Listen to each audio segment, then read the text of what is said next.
let's start with this winter pruning of fruit trees. And I bet you that's what you're all tuning in to listen to today.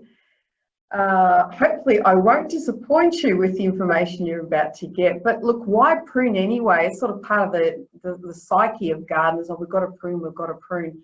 Well, there are reasons for it, particularly with fruit trees. So we prune to avoid needing to use ladders. We want to avoid that as much as possible. It's dangerous, you're far reaching, you know, there's certainly potential for people to fall and hurt themselves. So we want to keep trees to a level where we can harvest without using ladders. That's one reason. But also there could be just practical reasons. You know, the tree where you put it, the branches are starting to impinge on pathways, so you might need to prune them back a little bit. In terms of the fruit ripening and also to avoid fungal issues, pruning also helps with the airflow and light so that the fruit that's developing in the centre of the tree might ripen really well. An important one too is just to keep the tree manageable, because there's going to be a lot of dead wood, particularly some of the wood that's in the middle of the tree that doesn't get sunlight tends to die off, and you might also have diseased wood as well. So that's another reason we might be pruning. When it comes to fruit trees, particularly important, we want to keep a balance between the part of the tree that will bear fruit for us and also how much vegetation grows on that tree. That is all the leafy growth. So knowing what parts of the tree to prune will help to determine whether you develop what we call fruiting wood or more leafy wood. A tree that if you don't prune it, the fruit will just keep developing further and further away from the centre of the tree. And if you've got a lot of fruit on there, it can also break branches. So we want to try and avoid that happening. But just keep in mind, if you never ever prune your fruit tree, it'll still keep bearing fruit. It just gets much more difficult to harvest the fruit later on. So let's look at different types of pruning, because you'll find out not all of them can be done in winter time. One type is called formative pruning. So this is shaping for the eventual structure of young trees. So formative pruning tends to be done in the first year of planting, and then in the second, perhaps the third. This is getting a good structure for the branches to eventually grow into. Maintenance pruning is probably what you'll hear about. So managing the shape so it doesn't get too big, that's one type of maintenance pruning. Another one which is to clean out a lot of congested wood to improve airflow through the branches. And also there might be branches that cross each other and might rub up against each other, which if branches do that, say on a windy day, they rub up against each other, the outer layer of that branch starts to wear off, and that becomes an entry point for fungal diseases. So we don't want branches that cross each other. Another type of maintenance pruning is to cut out dead and diseased branches. So looking out for understanding what is dead wood and how to determine what it is. We'll have a look at that later. Renovation pruning, you might be thinking about this. This is another type of pruning where if you've neglected your tree or you've moved into a house and the tree's been there for years and years and you're wondering, oh geez, it's so big, what can I do about it? That's called renovation pruning. It's rejuvenating a tree, bringing it back to fresh life. Now, do we do these in winter? Unfortunately, not all of them. So once upon a time, winter was seen as the time to prune because our stone fruits, the pome fruits, lots of these ones that are deciduous are said to be dormant completely in winter time. And that's true to an extent, but that doesn't mean they should all be pruned at winter time.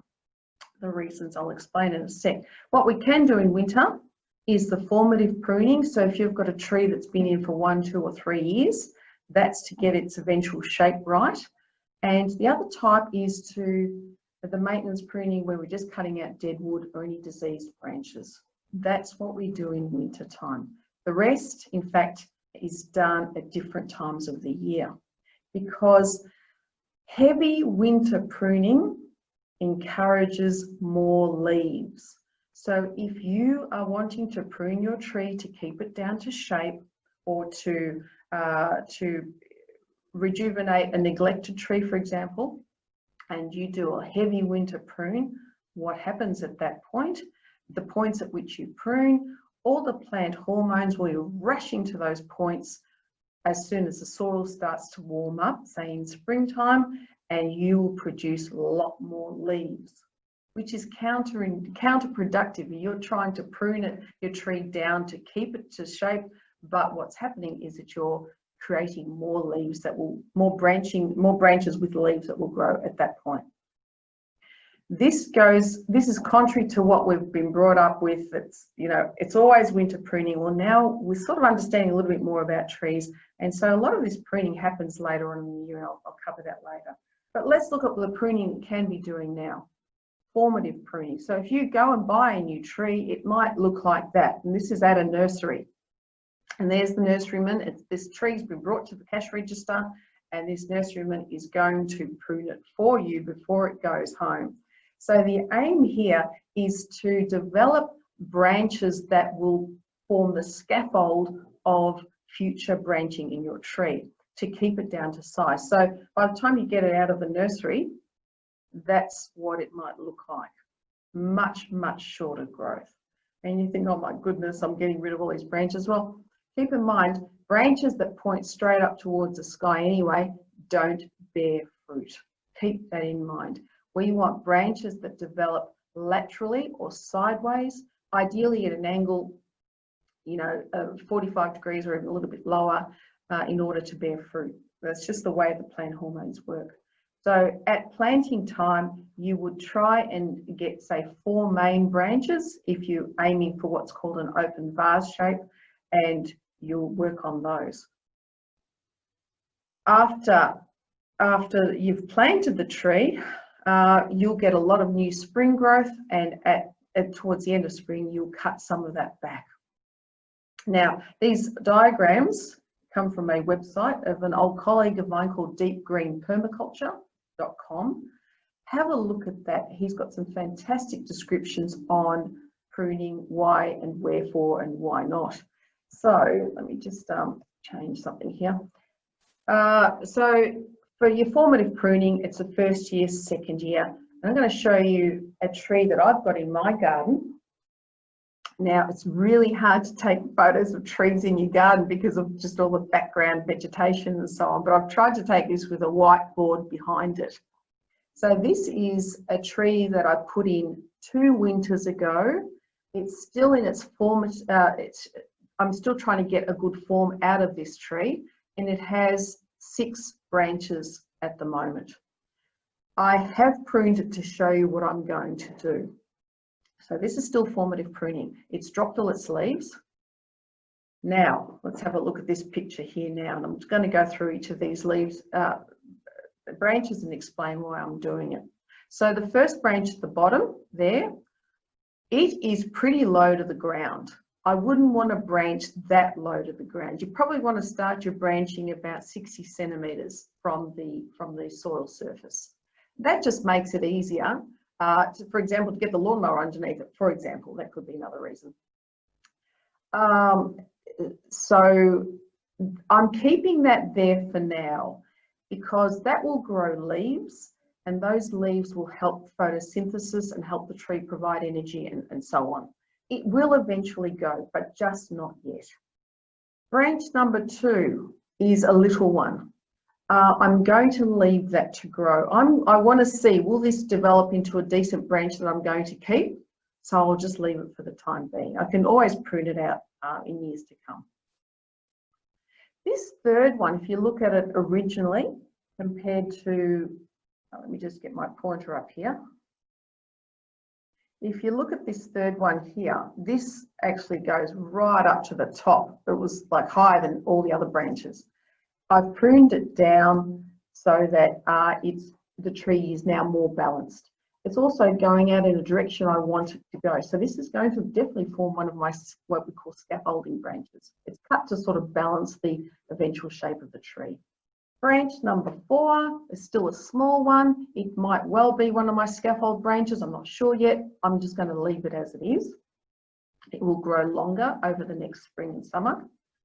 This 5th one in the middle here, It tends to have a straight upright growth, and so the shape of the tree might be one where we've got what we call a central leader and then branches coming off that central leader. I have cut that down because I want that to branch off a little bit more. I'm not going to leave that central one growing straight up. It will continue to go straight up, but because I've dropped it down a little bit, it will start to branch from that point. And I'll just watch it and see what happens. So I've cut it shorter than those other two long side branches, which was going really long. So now the whole thing has been brought down to size, and I'm going to watch it and see what happens. And I'll probably do the same again next year.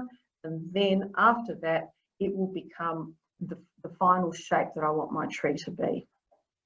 So formative pruning can be done right now. You can see the shape, you can see the branches that you want to keep. It doesn't mean I can't get rid of branches 1 and 2, for example, later on, but I'm going to leave them here for the time being. So it's what I want to sort of get to you is you're making a lot of decisions, and not all of them are fatal, don't worry about that, but it will determine how the tree grows. So it's often a matter of standing back and having a look at what previous cuts have done to the shape of your tree as well. So branches 3, 4, 5 and 6 should eventually be my scaffold branches. All right, so that's if you've got newish trees. If you've got older trees, the maintenance pruning, this is what you can do now. So you look for example, dead branches or split or damaged branches. So here is a branch that I think a possum must have jumped on and it's broken. I can definitely cut that off now because the rest of the branch is dead anyway. How do you determine if a branch is dead or not? If you can't tell, you can try and snap bits off it if they snap easily. But what I like to do is to get my secateurs or a sharp knife or even a vegetable peeler and just peel off the top layer of the branch that you're not sure if it's dead or not. If that top layer underneath is brown, the branch is dead. If it's showing green, it's still alive, but it might look dead at this time of year. So look for that. If it's dead, you can remove it. Also, if you've got any diseased trees or pest-infested growth, you probably won't see that right now, but later on in the year, once it's in leaf, you'll see that. The only thing about diseased wood, I wouldn't be getting rid of if you've got an apricot or a cherry, leave it because you'll probably make the disease worse. So if you might see gum or sap oozing out and forming that sort of amber coloured, special name for it escapes me right now. But if you leave that there, that's the plant's response to damage that was in the wood. You don't want to touch that now. The weather is just too wet and too cold, and that promotes more fungal growth.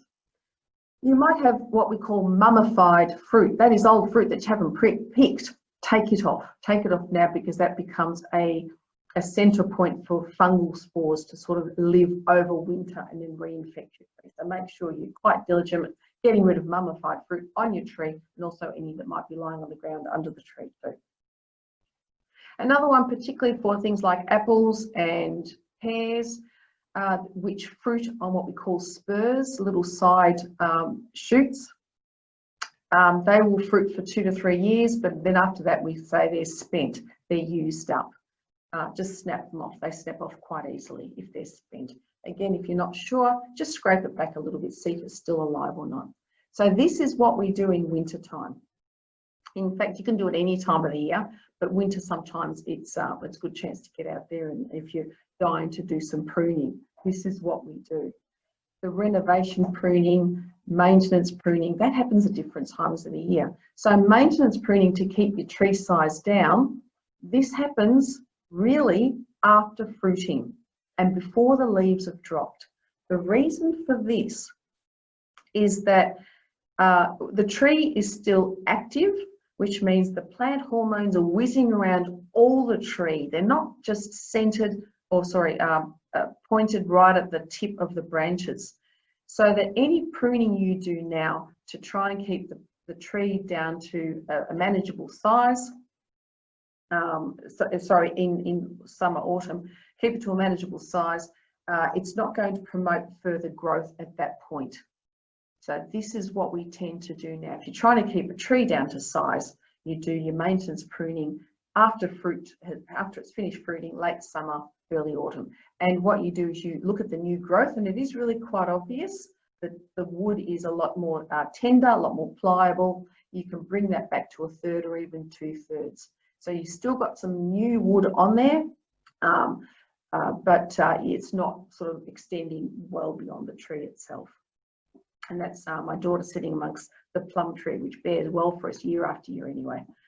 The renovation pruning you might be interested in if you've got an older or neglected tree, or it's just gotten too high. And here is an almond tree, far too high.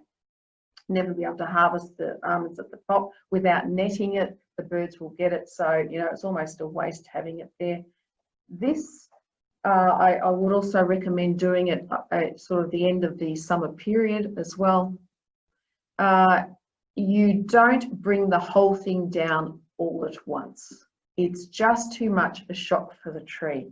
So generally what we tend to do is earmark which branches need to either be brought right down or removed completely.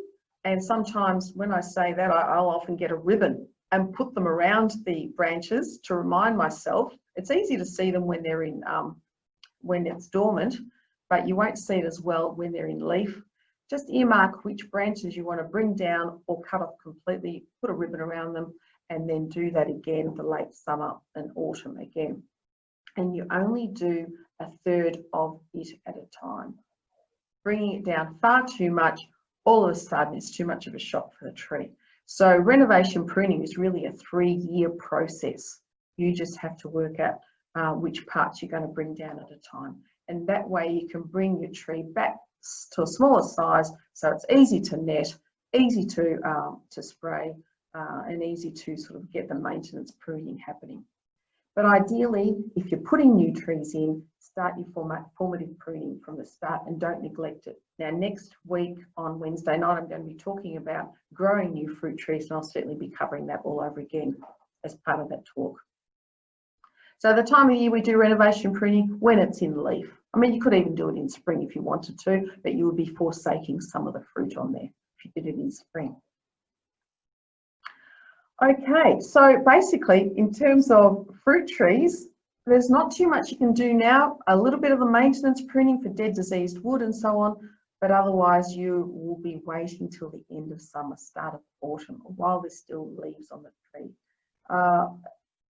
Some useful references I've got here are Fleming's, which are growers of fruit trees. They've got some great information guides on their website, so I'll leave this on so you can jot those down. Deep Green Permaculture, there it is again.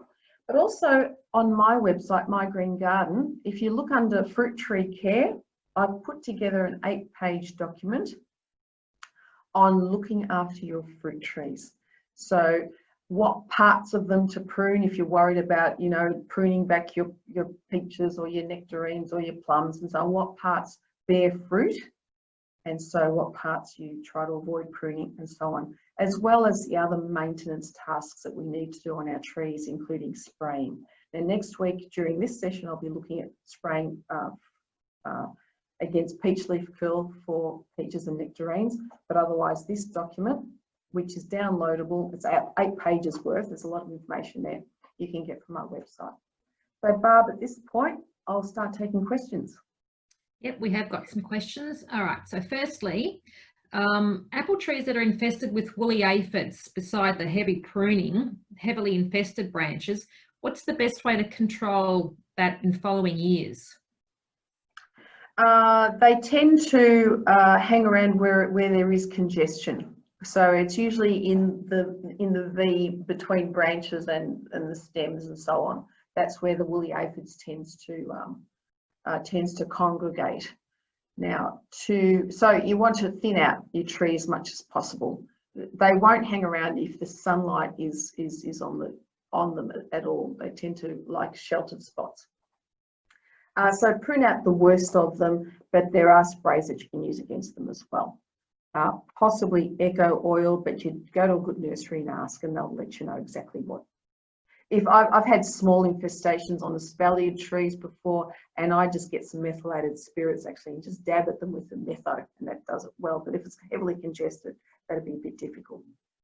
What about copper or Bordeaux spray before pruning? Does that work on diseased trees? Yes. Now I'll talk about this next week. It's not so much Bordeaux; it's a copper oxychloride nowadays. Mm-hmm. But basically, copper is the fungicide. Bordeaux tends to be a little bit clunky, as in the parts of your sprayer get clogged with Bordeaux. Yes, there are certainly lots that you could be doing, and I think in my document I talk about it. So I have an almond tree, for example, which has got what's called shot hole disease. The leaves often come up with little holes in them, looks like little pelletized shots in there, and I do need to go in there and spray before it goes into leaf and at different times. But Bordeaux or any copper-based spray can never be done when they're in leaf. It's always when they're dormant. So now is the time you could be doing it. Yeah. Okay. Now, the diseased wood in apricots, does that also apply to nectarine trees? If it's diseased, yeah, but I would still leave it until later on, because the plant can just heal itself better. Once you've cut out the disease part, it will heal over the wound of the cut if the hormones in the tree are running around. Right now, they're not. That just leaves the wound open. If it's dead wood, it's died off to that point anyway, so it doesn't really matter. But when you go out to prune, try and do it on a day that's a little bit windy, so that the cuts that you're making dry off nice and quickly. That's often a good rule of thumb. So I'm looking outside now. It's a beautiful day, but not really windy. Not when it's about to rain, and that goes for spraying as well, of course. Right. Okay. Now you had a photo of your daughter under that plum tree. What type of plum is it? It's a Japanese plum. It was in the garden already. And this is something I'm going to mention next week when we talk about growing fruit trees. There's an old adage. You plant vegetable gardens to feed yourself. You plant fruit trees to feed your children. And you plant nut trees to feed your grandchildren. Basically saying the older the tree, the more fruit you're going to get out of it, particularly if you take care of it too. So if you're planting new fruit trees, don't expect to be getting any fruit on them for at least 3 or 4 years. And then hopefully they'll start to fruit for you beautifully. Okay. Now I have newly grafted trees. They are a straight trunk. When and how do I encourage branches? Okay, well, it depends on the tree. If it's an apricot, I'd wait until springtime when it starts to go in leaf. But you bring that, if it's just a big, long, straight thing, you would need to bring it right down. So if you want branching to start at 60 centimetres from the ground, you bring that tree down to 60 centimetres. And at those points, you will see growth happening. So when you cut it, make sure you cut close to what we call nodes. Those nodes are potential for either stems to grow or leaves, for example. And they're quite obvious little bumps in the actual stem. And the node closest to the cut will grow, but also 2 or 3 nodes below the cut will also grow, and hence you get your branching. Quite fascinating the way it happens. So that's all got to do with plant hormones. Plant hormones move to the toppest, the part of the tree that's closest to the sky, basically. So you're forcing the hormones to branch out rather than going straight up. Okay. So if you prune a large nectarine branch, say 100 millimetres in diameter, will new branches grow from that site? If you're cutting it right down to the tree trunk, because 100 mil, that's quite a huge branch. If you're cutting it right down near the trunk, yeah, you might well get growth from there. So when you cut it close to the trunk, we keep what's called a collar. You don't cut it flush to the trunk. You cut it at a bit of an angle, probably about 2 centimetres away from the trunk itself, so that if that small portion gets diseased, I suppose it doesn't go into the trunk itself. So always leave a collar when you're cutting. Will new branches happen there? They might. Well, they might not. So you can wait and see if you don't want them there, and when you see them there, nip them out. So look, fruit tree care is something that we need to, it's not you do it once and you forget about it. It's something that needs to be continually done. But that fruit tree will look after you afterwards. Okay. If my apple still has lots of leaves, is it still too late? Yeah, look, mine's still a little bit in leaf. I would suggest it's too late. Yeah, apples tend to fruit later, so they're still in leaf. Look, apples are very forgiving. Yeah, you could do apples now. You could do apples now, definitely. Mm-hmm. Yeah. Okay. Does it matter which part of the branch I prune, above or below the notches? You leave the notch as the last part of the stem. So after it's pruned, there's still a notch there. Okay, but just above the notch. Maybe give it so 1/2 centimetre above the notch on an angle. Okay. Yeah. And what's the best treatment for codling moths for a small apple tree? Look, it used to be this thing called carbaryl, but you wouldn't want to be eating the apples after there's carbaryl in your thing.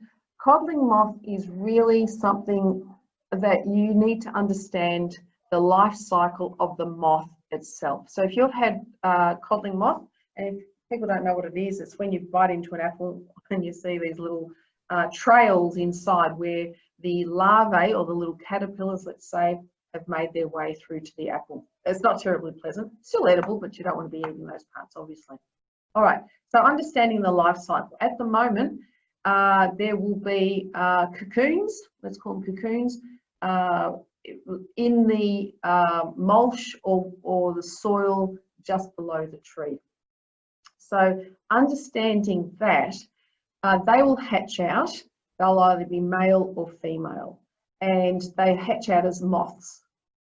Now, the female will crawl her way up the tree, waiting for a male. So we need to stop her crawling up the tree. So we can put sticky bands around the base of the tree. You can buy them. They're very, very sticky. And as she crawls up, she'll get stuck there and she can't move up. But if some manage to get up the tree, now we need to stop the male getting to her so that she doesn't lay eggs and those eggs don't hatch out into caterpillars. So what we put in the tree is what we call pheromone traps. And they're special traps that have the scent of the female on the trap. So the trap hangs up in your tree. It has a sticky base on it. The male moth flies over there, thinks it's a female and gets stuck on the trap. And that's basically how codling moth is treated. But the codling moth cycle, they're dormant now. They'll still be in the soil, but they're dormant. That happens once the tree gets back in leaf all over again. But there might be 2 or 3 cycles within the season. So you just need to be really quite diligent about it all. So there isn't a single spray, unfortunately. It's just understanding the life cycle of this moth and trying to get it at different points of its life cycle. I hope that helps. How do you prevent gold wasps in citrus trees? Okay, gall wasps tend to hatch out from any time once the daylight hours start to get a little bit longer, July through to about October. The wasps are about. Now here again, it's a male-female thing. You can get those citrus gall wasp traps, which are long, yellow, sticky rods, which you hang up in your tree. Now, 2 things about those sticky rods. They release what's called, again, a pheromone, the attracting smell is meant to be of the female, but only, and this is a lot of people will buy these things and hang them up in their tree, you're actually meant to twist, there's a little hook at the top for you to hang up, you're meant to twist that hook and that releases a pheromone. Hang it up in your tree. That's one point, you need to remember that. The second point, which this is why I don't particularly like these traps, is they trap lots of other things as well. So they could be trapping anything else that's attracted to the colour yellow. Also, they might trap birds that are coming to get the insects that are stuck on the trap, and it's really quite distressing seeing small birds stuck on this very, very sticky stuff. So if you're going to use them at all, put a mesh of wire around them to stop any birds getting in there. Now, there is another treatment, and I should have remembered the name of it. It's a clay-based substance which you spray all over the tree, and apparently this stops the citrus gall wasp taking hold. Vasily has talked about it quite often. I just can't remember the name of it. But call it a good reputable nursery and they'll be able to tell you. Pauline Art and Garden do stock this stuff. So it's like a suspension of clay in water that you make up and then you spray it over your fruit trees. And this is meant to help against the citrus gall wasp. If you have galls in your tree right now and you can see them, you can cut them out. Now, if you've got a huge tree, you can cut off the bits. If your tree's only small, cutting off, twigs that are full of this gall tends to weaken the tree because you're cutting off a lot of the leafing growth, which helps photosynthesis. So what I would suggest to do is to get your secateurs or again, a vegetable peeler or a sharp knife and not cut the whole gall off, the whole branch off, but just try and slice open the gall where it is. If you expose the contents of the gall, which are the things that are going to hatch out, it will kill them. So that's what you can do. So go out with a good vegetable peeler and start peeling back all of that gall. If you see the galls with holes in them, it's too late. That's from previous years. They've already hatched, they've already left, so it's too late to do anything about it. Yes, and that you can be doing now. All right. Maria, now I have a feijoa tree that needs renovation. It's evergreen. When can I prune? Is it the same as a deciduous tree? No, I would go in springtime. Yeah, prune it in springtime. So deciduous tree, evergreens tend to be in springtime that we prune them. Okay. So wait for them. Infestation of a Japanese plum tree. How would you fix that? Sorry, I didn't get the first part. What was it? Cherry slug. Oh, okay. Right now it shouldn't be there. But it's not a slug. It's the larvae of it's called a sawfly. So they lay eggs and those eggs hatch out into this. We call it a slug, but it's really a larva, like a little caterpillar again. Right. So right now they're going to be living in the soil beneath the tree itself. Mm-hmm. So rake out any old mulch that you might have and destroy it. Get rid of it. If you've got the tree and you see the slugs on them, if you've got some wood ash, perhaps if you've got a fireplace, keep some wood ash when you see it and sort of sprinkle it over your tree itself. That will dry or desiccate those slugs. They're quite slimy. That'll kill them off. Other treatments could be, because they are caterpillars, really, you could use a bactericide which kills them, which is called Dipel, or another one put out by Yates, which is called Success. I think we talked about this last week for other reasons. But yeah, any of those sorts, if it's a heavy infestation, you could spray the whole tree with this Dipel. It's quite safe to use. So if you've got fruit on there, I think the withholding period is only 1 day, which means if you spray it today, you've got to keep the fruit for another day before you can pick it. That's quite benign in the scheme of things in terms of pesticides. It doesn't harm any other insects at all, just those ones there. Which spray, any angle where you should be pruning? I've got a picture in my head. Yes, there is an angle, probably, let's say about 45 degrees, rather than just a straight cut. And that just allows any water to run off the cut itself. Yeah, about 45 degrees. Okay, and copper or white oil? For what? For Copper is a fungicide. White oil could be, actually you could spray white oil if you've had aphid infestations on your fruit trees, because again, those aphids or their eggs will be what's called overwintering, living over winter in the cracks and crevices of your trees. So you could be using white oil or eco oil. White oil is a petroleum-based substance. Eco oil isn't. I'd be using eco oil, but just spray that and that will smother those eggs so they won't hatch out. So that's, again, something you could be doing. We should have done winter fruit tree management rather than just pruning, I think, Barb. That might have covered all of these bases a bit better. Should I leave my large cherry tree till after fruiting to prune, even though I was waiting for winter? Yeah, I would, particularly cherries, because cherries, like apricots, tend to bleed a little bit. So yeah, wait till after and then start to bring it down. Yeah, they can get quite big. Do I need to prune ballerina apples? They don't have long branches laterally. No, ballerinas are not meant to be pruned. They're sort of meant to be the way they are. Unless you want to sort of, unless it's the central core of it, the central stem is getting too tall, you might want to bring that down a bit. And then that'll promote more side branches later on. Now, a very overgrown Japanese plum bears lots of fruit. When is the best time to bring the size down? And if branches are very long, where to cut?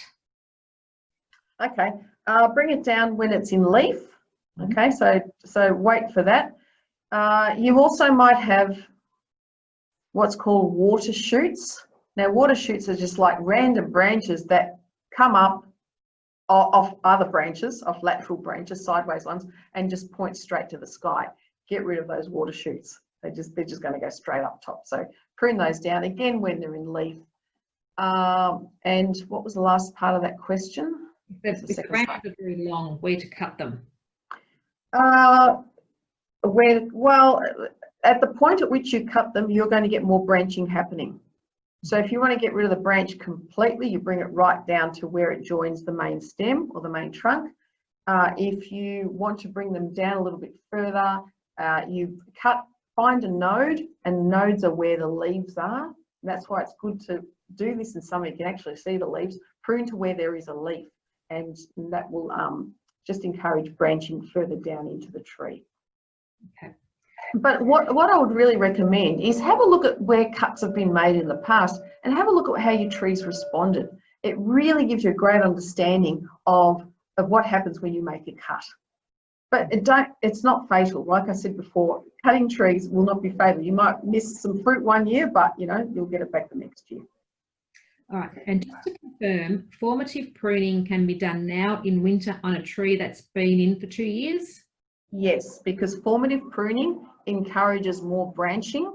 So pruning now encourages more branching, more what we call vegetative growth or leafy growth. And that's what you want. You want to develop a good branching structure for your tree. So yes, you can do it now. But then as those new branches start to develop in spring and summer, bring them down a little bit so they don't get too long. The aim is to keep your fruit tree to a manageable size. That's why we're pruning. Otherwise, you could just leave it. Okay. Now, do possums eat new leaves and flowers on plum trees? And if oh God, yeah. yes. Oh. But you don't really want to net them at flowering point because you need the bees to do the pollination for you. So you're just going to have to try and stop the possums getting to them. So if possums it's probably a tree that's near a fence line or near another tree, so they can jump from one tree to another. You need to try and stop the possums getting there. If it's along a fence line, you might put some sort of slippery substance, so like some plastic over the fence line so they can't run across. But yes, they certainly love new growth, definitely, unfortunately. Is it kaolin clay? Is that how you say it? I think it is kaolin clay, spelled Kaolin. Look it up. I think it's kaolin clay. Right. And can you talk about pruning a lemon tree and timing, how much to prune? Well, you prune them basically because they're getting too big, but it's in springtime. So that's when you prune, not leave it now, but yeah, prune it down in springtime. But again, any tree, a third of its growth at a time. So either you bring the whole thing down by a third or you take out a third of the branches if you're trying to open up the tree. But otherwise, citrus don't need pruning. It's only really for you to, to manage the shape and the size. Mm-hmm. And is it the same treatment for cherry slug as you explained before for the sawfly? Same thing. Yeah, it's the same thing. Pear and cherry slug, it's the same thing. Yep. Now this comment here, angle the cut away from the closest node so that the water doesn't run down and sit in the little elbow bit and cause rot and other issues. So yeah, so your 45-degree angle. Yeah. Is that right? So yeah. Look, I've never measured it, but it is angled away from the node. Yeah, so the water does run down. So the node would be the topmost part of that cut, not the bottommost, the topmost part of that cut. What if I could draw it? Let's see if I can draw things here. Let's see if I can draw. Okay. Right, so if we've got a tree, and there's branches, and there's a node there, and so on, I would be cutting so that it's crossed like that, and that top part goes. So erase off. Oops. Oh, sorry, stuffed that up. But yeah, so the node is the topmost part of the cut, basically. Look up deep green permaculture. It will certainly show you pictures there of cutting.